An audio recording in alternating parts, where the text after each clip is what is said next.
ఇచ్చినప్పుడు కానాను దేశంలో ప్రవేశిస్తాను. లేచి నీ పడకనెత్తుకొని నడువు అంటున్న ఆయన స్వరం విన్నాను. నీ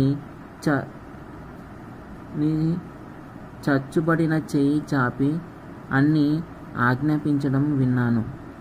నాకు మరి కాస్త బలం చిక్కక తప్పకుండా నిలబడ్డాను. స్వస్థత శక్తి నాలో ప్రవేశించిన తరువాత పనికిరాని నా చేతిని తిరిగి ఉపయోగిస్తాను. దేవుడు సమర్థుడే అని నాకు తెలుసు. సమస్తాన్ని జరిగించడానికి ఇష్టపడుతున్నానని తెలుసు. ఆయన చేసిన ప్రతి వాగ్దానం ఎప్పుడో ఒకప్పుడు నెరవేరుతుందని తెలుసు. అయితే జీవం గల విశ్వాసం ఇలా ఉంటుంది. నేను నమ్ముతున్నాను. వాగ్దానాలను నేను గ్రహిస్తున్నప్పుడే దేవుడు ప్రతి వాగ్దానాన్ని నిజం చేస్తాడని నాకు తెలుసు.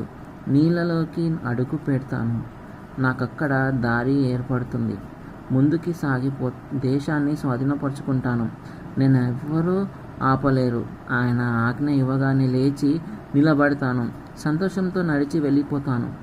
నా చెయ్యి నేను చాపగానే బాగవుతుంది.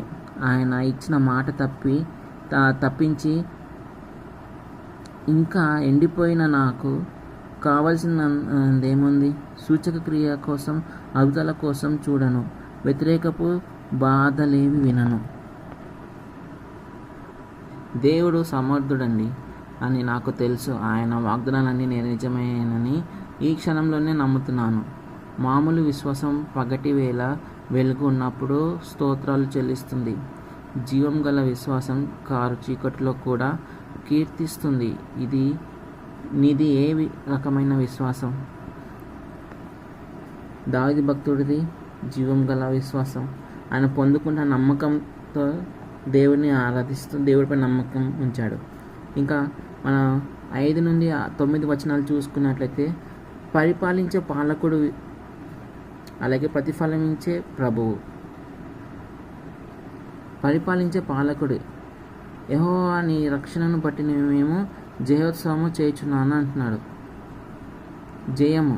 జయమిచ్చేవాడు యెహోవాయే. దేవుని నామం బట్టి మా ధ్వజము ఎత్తుచున్నాము, మా జెండా ఎగరేస్తున్నాము దేవుని నామం బట్టి. నీ ప్రార్థనని యెహోవా సఫలపరచును గాక. ఆయన అభిషక్తుని రక్షించును.